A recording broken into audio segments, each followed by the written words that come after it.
اس video میں آپ کی صحت کے بارے میں اہم معلومات ہیں۔ اگر آپ چند منٹ نکال کر اس ویڈیو کو پورا دیکھ لیں تو آپ کے سینکڑوں، ہزاروں یا لاکھوں روپے بچ سکتے ہیں۔ یہ سب سائنٹیفک نالج ہے جسے آپ اپنی زندگی میں شامل کر کے بہت سے درد، تکلیف اور پریشانیوں سے بچ سکتے ہیں۔ ویڈیو میں موجود ٹاپکس کی لسٹ ڈسکرپشن میں نے لکھ دی ہے، وہاں سے پڑھ سکتے ہیں، یا پھر اس ٹائم لائن کے اوپر کلک کرنے سے بھی آپ کو ویڈیو کے چیپٹرز کے بارے میں پتہ چل جائے گا۔ اس معلومات پر عمل کریں اور اس کو شیئر بھی کریں۔ پہلا ٹاپک جس پہ میں بات کرنا چاہتا ہوں وہ یہ ہے کہ صبح قدرتی روشنی کو دیکھنے کا کیا فائدہ ہے۔ آپ نے کبھی یہ سوچا ہے کہ آپ کے جسم کے ہزاروں آٹومیٹک نظام کیسے چلتے ہیں؟ اصل میں آپ کے جسم کے نظام، بلکہ آپ کے جسم کا ہر سیل یعنی ہر خلیہ سورج کی روشنی کے ساتھ جڑا ہوا ہے۔ یہ روشنی جسم میں میلاٹونن پیدا ہونے سے روکتی ہے اور جسم کے نظام کو چلاتی ہے۔ یہ پروسیس تھوڑا تفصیل سے سمجھ لیں۔ آپ کا نروس سسٹم آپ کی آنکھوں کے ذریعے ارد گرد کی روشنی کا اندازہ لگاتا ہے۔ جب آپ کے ارد گرد اندھیرا ہوتا ہے تو آپ کا دماغ آپ کے جسم میں میلاٹونن پیدا کرتا ہے۔ سادہ زبان میں بولے تو میلاٹونن جسم کے نظاموں کو نیند کی طرف لے کر جاتا ہے اور جسم کے مختلف اعضاء کو سست کرتا ہے۔ اس کے برعکس جب ارد گرد روشنی ہوتی ہے تو یہ روشنی آپ کے جسم میں میلاٹونن پیدا ہونے سے روک دیتی ہے، اور پھر دن کے مختلف اوقات میں جسم میں مختلف کیمیکلز ریلیز ہوتے ہیں۔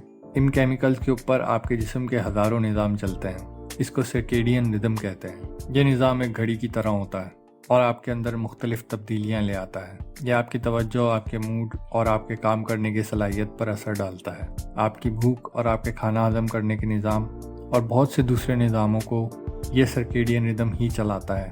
اس کے ذریعے آپ کے سونے جاگنے کا ٹائم بھی سیٹ ہوتا ہے۔ اس پہ آگے جا کے بات ہوگی۔ اگر یہ گھڑی غلط چل رہی ہو تو آپ کے جسم کا نظام بھی صحیح نہیں چلے گا۔ اسی کے ذریعے ہمارے جسم کو موسم کا بھی پتہ چلتا ہے اور جسم میں مختلف تبدیلیاں آتی ہیں، کیونکہ الگ الگ موسموں میں کبھی دن لمبا ہوتا ہے تو کبھی رات۔ بہرحال صبح کو روشنی دیکھنے کا مطلب یہ ہے کہ آپ اپنے جسم کی گھڑی کو قدرت کے نظام کے ساتھ ملا رہے ہیں۔ اسٹینفورڈ ریسرچ کے مطابق آپ کو صبح 9 بجے یا بہت سے بہت 10 بجے سے پہلے روشنی کی خاص مقدار حاصل کرنی ہوتی ہے۔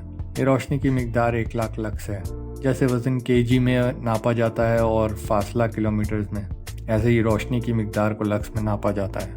10 بجے سے پہلے یہ مقدار پوری کرنے کے لیے آسمان کو دیکھنا یا کھلے آسمان کے نیچے 8 سے 15 منٹ گزارنا چاہیے۔ یہ مقدار پوری کرنے کے لیے یا تو آپ کو کسی کھڑکی کے ذریعے 8 سے 10 منٹ کھلے آسمان کو دیکھنا چاہیے، یا پھر باہر جا کر کھلے آسمان کے نیچے 8 سے 15 منٹ گزارنے چاہیے۔ یہ ڈیپینڈ کرتا ہے کہ دھوپ نکلی ہوئی ہے یا بادل آئے ہوئے ہیں۔ یہ روشنی آپ کو کھلے آسمان کے نیچے یا کھڑکی سے باہر دیکھنے پر ہی ملے گی، چاہے گہرے بادل کیوں نہ آئے ہوئے ہوں۔ پھر بھی گھر سے باہر بہت روشنی ہوتی ہے۔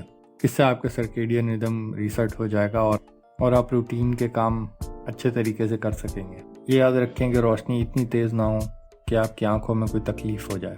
دوسرا پوائنٹ یہ ہے کہ آنکھیں بہت زیادہ اہم، ان کا خیال رکھیں۔ آنکھوں کی اہمیت بتانا شاید ضروری ہے کیونکہ ہم آنکھوں کا خیال نہیں رکھتے۔ آنکھوں کا خیال رکھنے کے لیے یہ وجہ کافی ہونی چاہیے کہ یہ دیکھنے کا کام کرتی ہیں، مگر اس کے علاوہ بھی آنکھیں اور بہت کچھ کرتی ہیں۔ آپ کی آنکھیں آپ کے دماغ سے صرف جڑی ہوئی نہیں ہیں، یہ آپ کا دماغ ہی ہے جو سر سے باہر نکلا ہوا ہے۔ اس کے ذریعے آپ کا نروس سسٹم آپ کے ارد گرد کے ماحول کا اندازہ لگاتا ہے اور آپ کے جسم میں بہت سی تبدیلیاں لے کر آتا ہے، جیسے میں اس ویڈیو کے پچھلے ٹاپک میں بات کر چکا ہوں۔ اس کے علاوہ آنکھوں کی پوزیشن ہمارے جسم میں مختلف مسلز کو بھی ایکٹیویٹ کرتی ہے۔ اس پر پوسچر والے حصے میں بات ہوگی۔ اس کے علاوہ آنکھیں آپ کے ارد گرد کے ماحول پر نظر رکھ کر آپ کو پتہ چلے بغیر آپ کو جسمانی نقصان سے بچاتی ہیں۔ آپ نے ایکسپیرینس کیا ہوگا کہ آپ کی آنکھیں آپ کو کسی اڑتی ہوئی چیز کے راستے سے خود بخود ہٹا دیتی ہیں۔ آپ کو بعد میں پتہ چلتا ہے کہ کوئی بال یا کوئی پرندہ یا کوئی اور چیز اڑ کر آپ کی طرف آ رہی تھی اور آپ سے ٹکرانے والی تھی۔ اس کے علاوہ آنکھوں کی خرابی کے باعث روشنی کے مختلف شیڈز پہچاننے میں آپ کو مشکل ہوتی ہے۔ اس کی وجہ سے زمین کی اونچ نیچ آپ دیکھ نہیں پاتے اور سیڑھیاں چڑھنا اترنا آپ کے لیے مشکل ہو جاتا ہے، یا زمین پہ پڑی ہوئی دوسری چیزیں آپ کو نظر نہیں آتی اور اس سے چوٹ لگنے کا خطرہ بڑھ جاتا ہے۔ اور اس کے علاوہ آنکھوں کا خیال رکھنا اس لیے بھی ضروری ہے کیونکہ آنکھوں کا ڈائریکٹ تعلق آپ کی فوکس کرنے کی اور سیکھنے کی صلاحیت سے ہے۔ یہاں پہلے میں کچھ امپورٹنٹ ڈیٹیل شیئر کر لوں۔ وہ یہ ہے کہ آپ کو معلوم ہوگا کہ آپ کی آنکھوں کے سینٹر میں تصویر زیادہ واضح بنتی ہے، آنکھوں کے سائڈ پر موجود چیز آپ کو دھندلی نظر آتی ہے۔ ہم آنکھوں کو دو طرح استعمال کرتے ہیں، ایک فوکس ویژن ہے، یعنی جب ہم دونوں آنکھوں کے سینٹرز کو ایک چھوٹی جگہ فوکس کر لیتے ہیں، جیسے ہم کسی اسکرین کو دیکھ رہے ہوتے ہیں یا کسی کتاب کو پڑھ رہے ہوتے ہیں۔ دوسری قسم ہے ایکسپینسو ویژن، جب ہم کسی بڑے ایریا کو دیکھ رہے ہوتے ہیں اور ہماری آنکھوں کے دونوں سینٹرز ایک جگہ فوکس نہیں کر رہے ہوتے، یعنی ہماری آنکھیں ایک ساتھ بہت ساری چیزوں کو دیکھ رہی ہوتی۔ تو جب ہم فوکس ویژن کے ذریعے دونوں آنکھوں کے سینٹرز کو ایک جگہ فوکس کرتے ہیں تو دماغ نیورو ایپینیفرین اور ایسیٹوکولین ریلیز کرتا ہے۔ یہ کیمیکل توجہ بڑھانے اور سیکھنے کا کام کرتے ہیں، دماغ کو تبدیل کرنے کے کام آتے ہیں، اور ان کے نتیجے میں انسان سیکھتا ہے۔ تو آپ کی نظر جتنی واضح ہوگی آپ اتنا بہتر سیکھ سکیں گے۔ اگر آپ کی آنکھیں دھندلی تصویر بنائیں گی یا ان کا فوکس خراب ہوگا تو آپ کو سیکھنے میں مسئلہ ہوگا۔ آنکھوں کو ایک جگہ فوکس کر پانا سیکھنے کی صلاحیت کو بڑھاتا ہے۔ یہ سب باتیں بتانے کا مقصد یہی ہے کہ ہم ایسی دنیا میں رہ رہے ہیں جو آج سے پہلے انسانوں نے نہیں دیکھی، اور ہم ایسے کام کر رہے ہیں جو پہلے انسان نہیں کرتے تھے۔ لوگ آڑے ٹیڑھے اینگلز میں سکرینز کو نہیں گھور رہے ہوتے تھے۔ عام طور پر لوگ جب نظر گھماتے تھے تو نظر کے ساتھ اپنی گردن بھی گھماتے تھے۔ ہماری پروگرامنگ یہی ہے، مگر اب معاملات بہت مختلف ہو چکے ہیں۔ تو اب بات کر لیتے ہیں آنکھوں کی حفاظت کی۔ اس کے لیے کیا کرنا چاہیے؟ آنکھوں کی حفاظت خاص طور پر بچوں کے لیے بہت ضروری ہے، کیونکہ ان کا دماغ ایسے مرحلوں سے گزر رہا ہوتا ہے کہ ان کے اندر چند گھنٹوں کے غلط استعمال سے مستقل تبدیلی آ سکتی ہے، یعنی مستقل خرابی پیدا ہو سکتی ہے۔ سائنٹیفک ریسرچ کے مطابق نظر کی خرابی پوری دنیا میں ایک بڑا مسئلہ بن چکی ہے، اور اس سے بچنے کے لیے یہ کہا جاتا ہے کہ آپ کو دن میں کم از کم 2 گھنٹے گھر، آفس یا کسی بھی عمارت سے باہر گزارنے چاہیے، یعنی آؤٹ ڈورز میں گزارنے چاہیے۔ اس سے نہ صرف آپ کی آنکھوں میں روشنی کی خاص مقدار پہنچے گی، بلکہ جب آپ دور اور نزدیک کی چیزوں کو مختلف زاویوں سے دیکھیں گے تو آنکھوں کی لینس کی ایکسرسائز بھی ہوتی ہے۔ اس سے آپ اپنی آنکھوں کی صحت میں بہتری لا سکتے ہیں۔ یہاں یہ بھی بتاتا چلوں کہ آنکھوں کو زیادہ دیر تک ایک جگہ فوکس رکھنے سے اینزائٹی اور سٹریس بڑھتا ہے۔ یہ سر، جبڑے اور گردن کے درد کی وجہ بن سکتا ہے۔ سائنٹسٹ کے مطابق ہر 1 گھنٹے کے بعد 10 سے 15 منٹ کا بریک لینا چاہیے اور ارد گرد دیکھنا چاہیے۔ اس کے علاوہ ریسرچ یہ بتاتی ہے کہ رات کو بالکل گھپ اندھیرا کر کے سونے سے نہ صرف نیند اچھی ہوتی ہے بلکہ انسان نظر کی خرابی سے بھی بچتا ہے۔ تیسرا پوائنٹ ہے آپ کا پوسچر، یعنی آپ کے کھڑے ہونے اور بیٹھنے کا طریقہ۔ لوگوں کے جسم میں جو درد نکلتے ہیں وہ عمر کی وجہ سے نہیں نکلتے، وہ لمبے عرصے تک غلط پوزیشنز میں بیٹھنے اور کھڑے ہونے کی وجہ سے پیدا ہوتے ہیں۔ بیسیکلی جب آپ غلط انداز میں کھڑے ہوتے ہیں یا بیٹھتے ہیں تو اس کا مطلب یہ ہے کہ جن مسلز سے آپ نے کام لینا تھا آپ ان سے کام نہیں لے رہے، بلکہ ان کی جگہ آپ دوسرے مسلز کا استعمال کر رہے ہیں۔ پھر جن مسلز سے آپ کام نہیں لے رہے ہوتے وہ مسلز خون کی روانی نہ ہونے کی وجہ سے کمزور پڑ جاتے ہیں اور آپ کا پوسچر مستقل خراب ہو جاتا ہے۔ مثال کے طور پر بہت دیر تک کرسی پر بیٹھے رہنے سے آپ کے گلوٹیل مسلز صحیح کام نہیں کرتے اور آپ چلنے کے لیے گلوٹس کی جگہ ہیمسٹرنگز استعمال کرنا شروع کر دیتے ہیں۔ اس سے گلوٹ مسلز کمزور ہو جاتے ہیں اور گھٹنوں اور کمر میں درد شروع ہو جاتا ہے۔ تو ایک تو آپ کو چاہیے کہ آپ زیادہ دیر بیٹھے رہنے سے گریز کریں۔ اس کے علاوہ بیٹھتے اور کھڑے ہوتے وقت اپنا پوسچر صحیح رکھیں۔ اس کے علاوہ جو مسلز برے پوسچر سے متاثر ہوئے ہیں ان کی ایکسرسائز بھی کریں۔ اکثر ایسا ہوتا ہے کہ ایکسرسائز کے ذریعے اس جسمانی تکلیف سے نجات حاصل کر سکتے ہیں۔ یہاں یہ بتا دوں کہ پوسچر کا تعلق آپ کے کانشیس مائنڈ اور سب کانشیس مائنڈ دونوں سے ہے، یعنی آپ کا دماغ آٹومیٹکلی بھی آپ کے پوسچر کو چینج کرتا ہے، اور اس کام کے لیے آپ کا دماغ ایک بار پھر آنکھوں کا استعمال کرتا ہے اور اس کے علاوہ پیروں کا استعمال کرتا ہے۔ آپ کے پیر اگر زمین پر لائن میں ہوں اور آپ کی آنکھیں بھی ایک لائن میں ہوں تو آپ کا پوسچر ٹھیک رہتا ہے۔ تو اگر آپ کی کمر، ٹانگوں اور گردن میں درد ہے تو اس کی وجہ آنکھوں کی الائنمنٹ میں خرابی بھی ہو سکتی ہے۔ مثال کے طور پر اگر آپ کی آنکھیں ایک ساتھ موو نہیں کریں گی تو آپ کا جسم کا پوسچر خراب ہو جائے گا، آپ کے پیروں پر وزن برابر نہیں پڑے گا، اس کے نتیجے میں آپ کے پورے جسم پر برا اثر۔ آنکھیں کار کے اسٹیئرنگ ویلز کی طرح ہیں اور پیر کار کے ٹائرز کی طرح ہیں۔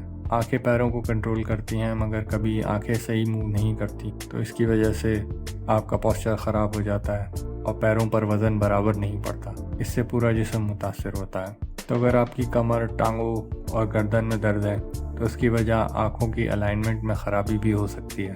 آپ کے پوسچر کا یہ آٹومیٹک نظام ٹھیک کرنے کے لیے آپ کو آنکھوں کی ایکسرسائز کرنی چاہیے۔ اس ایکسرسائز میں آپ کو اپنی انگلی پر پین سے نشان لگانا ہے اور پھر اپنی انگلی کو آگے سے پیچھے کی طرف ایک دائرے میں گھمانا ہے اور پھر دائیں سے بائیں کی طرف کلاک وائز گھمانا ہے۔ یہ ایکسرسائز دن میں 3 بار تقریباً 1 منٹ کے لیے کریں، آپ کو بہت واضح فرق محسوس ہوگا۔ یہ یاد رکھیں کہ یہ دائرے آپ نے زیادہ بڑے نہیں بنانے۔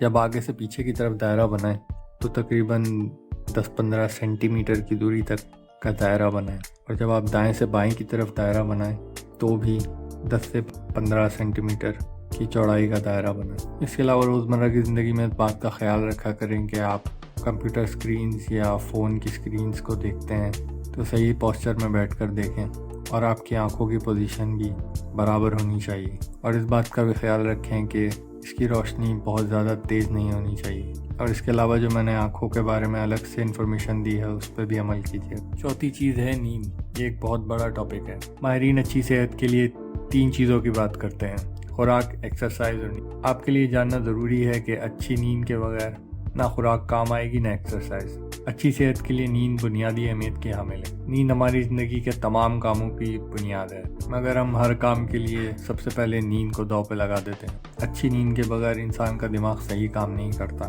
انسان پورا انسان نہیں ہوتا۔ ریسرچ کے مطابق 2 یا 3 راتیں نیند پوری نہ ہونے سے انسان ایسا ہی ہوتا ہے جیسے شراب کے نشے میں، اس کی توجہ دینے کی صلاحیت اتنی ہی کم ہوتی ہے جیسے کسی شراب کے نشے میں دھت شخص کی ہوتی۔ نیند 2 طرح کی ہوتی ہے: سلو ویو سلیپ اور ریم سلیپ۔ ریم کا مطلب ہے ریپڈ آئی موومنٹ۔ ویسے تو سلو ویو سلیپ کے بھی 4 حصے ہوتے ہیں، مگر ہم نیند کو یہاں صرف 2 حصوں میں ڈیوائڈ کر کے اس کی بات کریں گے: سلو ویو اور ریم سلیپ۔ نیند 90 منٹ کے حصوں میں یا 90 منٹ کے ٹائم سائیکلز میں چلتی ہے۔ اس سائیکل کے شروع میں دماغ سلو ویو نیند سے شروع ہوتا ہے، پھر اس کی 4 سٹیجز سے گزر کر ریم سلیپ میں چلا جاتا ہے، پھر ریم سلیپ سے گزر کر دماغ ایک بار پھر سلو ویو سلیپ کی طرف آتا ہے اور نیند کا ایک نیا دورانیہ چل پڑتا ہے۔ رات کے شروع میں نیند کے سائیکلز کا بڑا حصہ سلو ویو سلیپ پر مبنی ہوتا ہے، اور رات گزرنے کے ساتھ ساتھ سلیپ سائیکلز کا بڑا حصہ ریم سلیپ پر مبنی ہوتا ہے۔ سلو ویو سلیپ آپ کے مسلز اور آپ کے دماغ کو ریسٹ دیتی ہے، اس کی توانائی کو بحال کرتی ہے، اور اس کے دوران آپ جسمانی اور ذہنی سکلز سیکھتے ہیں، یعنی وہ سکلز جو آپ نے دن کے دوران پریکٹس کی ہوتی ہیں وہ نیند کے اس حصے کے دوران آپ کے دماغ کا حصہ بنتی ہیں۔ نیند کا یہ حصہ آپ کے بلڈ پریشر کو بھی نارملائز کرتا ہے اور آپ کے بلڈ پریشر کو ریگولیٹ کرتا ہے، آپ کے ہارٹ ریٹ کو بھی ریگولیٹ کرتا ہے۔ نیند کا حصہ آپ کے انسولین کے نظام کو بھی ریگولیٹ کرتا ہے، یعنی آپ کے بلڈ شوگر ریگولیشن میں کام آتا ہے۔ ریم سلیپ میں آپ کے دماغ سارے دن ہونے والے ایموشنل ایکسپیرینسز میں سے دوبارہ سے گزرتا ہے اور ان سے سیکھتا ہے۔ اسی کے دوران آپ کو خواب آتے ہیں۔ نیند کا یہ حصہ آپ کو سارے دن میں پیش آنے والے ایموشنز کے اثر سے نکالتا ہے۔ اس حصے میں آپ کے جسم میں گروتھ ہارمونز کا بڑا حصہ ریلیز ہوتا ہے۔ آپ کے جسم میں مختلف حصوں کی مرمت ہوتی ہے اور آپ کے باڈی فیٹ کو بھی یہ کم کرتا ہے۔ ریم سلیپ آپ کے میٹابولزم کو بھی ٹھیک کرتا ہے، اور اس کے دوران آپ کے جسم میں ٹیسٹوسٹیرون کی بڑی مقدار پیدا ہوتی ہے، جو مردوں اور عورتوں دونوں کی جسمانی صحت کے لیے بہت زیادہ ضروری ہے۔ تو اس ساری معلومات سے آپ کو یہ پتہ چلتا ہے کہ نیند دماغ اور جسم دونوں کی صحت کے لیے بہت زیادہ ضروری ہے۔ مستقل نیند کی کمی کے نقصانات کی بات کر لیتے ہیں۔ نیند کی کمی آپ کے سیکھنے اور سیکھی ہوئی چیزوں پر عمل کرنے کی صلاحیت پر برا اثر ڈالتی ہے۔ نیند کی کمی آپ کی توجہ دینے کی صلاحیت پر برا اثر ڈالتی ہے، یعنی آپ کی پڑھائی یا جاب پر برا اثر پڑتا ہے۔ نیند کی کمی کار ایکسیڈنٹس اور جاب کے دوران ہونے والے ایکسیڈنٹس کی بڑی وجہ ہے۔ نیند کی کمی دل کی بیماریوں، ڈائبٹیز اور کینسر کا خطرہ بڑھا دیتی ہے۔ انزائٹی یعنی پریشانی اور خوف، اور اس کے علاوہ ڈپریشن کی بہت بڑی وجہ نیند کی کمی ہوتی ہے۔ نیند کی کمی موٹاپے کا باعث بھی بنتی ہے۔ نیند کی کمی سے آپ کے اندر بیماریوں سے لڑنے کی طاقت بھی کم ہو جاتی ہے، اور آپ وائرل انفیکشنز اور بیکٹیریا سے اچھے طریقے سے نہیں لڑ پاتے۔ اس سے آپ کے اندر انفلیمیشن یا سوزش پیدا کرنے والی جینز زیادہ متحرک ہو جاتی ہے۔ نیند کی مستقل کمی سے دماغ کا سائز بھی چھوٹا ہو جاتا ہے۔ اب یہ بات کر لیتے ہیں کہ نیند کو بہتر بنانے کے لیے کیا کرنا چاہیے۔ صبح جاگنے کے 60 منٹ کے اندر کھلے آسمان کے نیچے جائیں، اور شام کو بھی سورج غروب ہوتے ہوئے آسمان کو دیکھیں۔ اس سے آپ کے سرکیڈین ردم کو آپ کے اندرونی نظام چلانے میں آسانی ہوتی ہے۔ کوشش کریں کہ روز صبح ایک ہی ٹائم پر اٹھیں اور جب رات کو نیند آئے تو سو جائیں۔ ڈاکٹر میٹ واکر جو UC برکلی سے تعلق رکھتے ہیں وہ کہتے ہیں کہ نیند سے 12 سے 14 گھنٹے پہلے کافی نہ پئیں۔ اس کے علاوہ رات میں 10 بجے کے بعد تیز روشنی میں نہ رہیں۔ دن میں اگر سوئیں تو 90 منٹ سے کم سوئیں۔ جس کمرے میں آپ سوئیں اس کا ٹیمپریچر نسبتاً ٹھنڈا ہو۔ اگر آپ کو سردی لگتی ہے تو کچھ اوڑھ کر سوئیں تاکہ رات کو بلینکٹ میں سے ہاتھ یا پاؤں باہر نکال کر ٹیمپریچر ایڈجسٹ کر سکیں۔ اگر کمرہ گرم ہوگا تو آپ کے لیے ٹیمپریچر ایڈجسٹ کرنا اتنا آسان نہیں ہوگا۔ روز نیند سے پہلے کچھ ایسے کام کرنے کی عادت ڈالیں جس سے آپ کے دماغ کو یہ پتہ چلے کہ آپ نیند کی طرف جا رہے ہیں، جیسے کپڑے بدلنا، دانت صاف کرنا اور پھر کوئی میڈیٹیشن وغیرہ کرنا۔ بیڈ پر فون بالکل یوز نہ کریں۔ بیڈ روم میں اسکرینز یعنی TV، کمپیوٹر وغیرہ نہ رکھیں۔ اس کے علاوہ کمرے میں وال کلاک وغیرہ بھی نہ لگائیں۔ نیند نہ آئے تو پریشان نہ ہوں، بلکہ یہ تصور کریں کہ آپ ساحل سمندر یا پرسکون جگہ پر چہل قدمی کر رہے ہیں۔ اگر اس سے ریلیٹڈ آپ کو کوئی ذہنی مشق یا کوئی ایکسرسائز چاہیے تو کامنٹس میں لکھ کر بتائیں۔ یہ یاد رکھیں کہ نیند کا دورانیہ عمر کے حساب سے اور موسم کے حساب سے تبدیل ہوتا ہے۔ 15 سال کی عمر میں آپ ساری رات جاگ سکتے ہیں، مگر بعد میں عمر بڑھنے کے ساتھ ایسا ممکن نہیں رہتا۔ اس کے علاوہ گرمیوں اور سردیوں میں بھی نیند کے اندر فرق پڑتا ہے۔ گرمیوں میں 6 گھنٹے کی نیند کافی ہوتی ہے، سردیوں میں یہ دورانیہ بڑھ سکتا ہے۔ اگلا پوائنٹ ہے خیالی مصیبتوں پر پریشان ہونا۔ انسانی صحت پر بنیادی طور پر اثر انداز ہونے والی چیز اس کی سوچ ہے۔ یہ بات عام طور پر ہمیں بتائی نہیں جاتی، مگر سوچ کے ذریعے پیدا ہونے والے جذبات آپ کے DNA پر اثر ڈالتے ہیں اور آپ کے جینیٹک ایکسپریشن کو بدل سکتے ہیں، اور آج مین اسٹریم سائنس یہ بات مانتی ہے۔ اس پر بہت ریسرچ ہو چکی ہے۔ اس بات کو بہتر سمجھنے کے لیے اس بارے میں آپ میری ویڈیو دیکھ سکتے ہیں، کیونکہ یہ ویڈیو آلریڈی بہت لمبی ہو چکی ہے۔ اس ویڈیو کو لائک کیجیے گا، چینل کو سبسکرائب کر لیں اور بیل آئیکن کو کلک کر دیں تاکہ یہ معلومات اور لوگوں تک بھی پہنچ سکے۔ شکریہ۔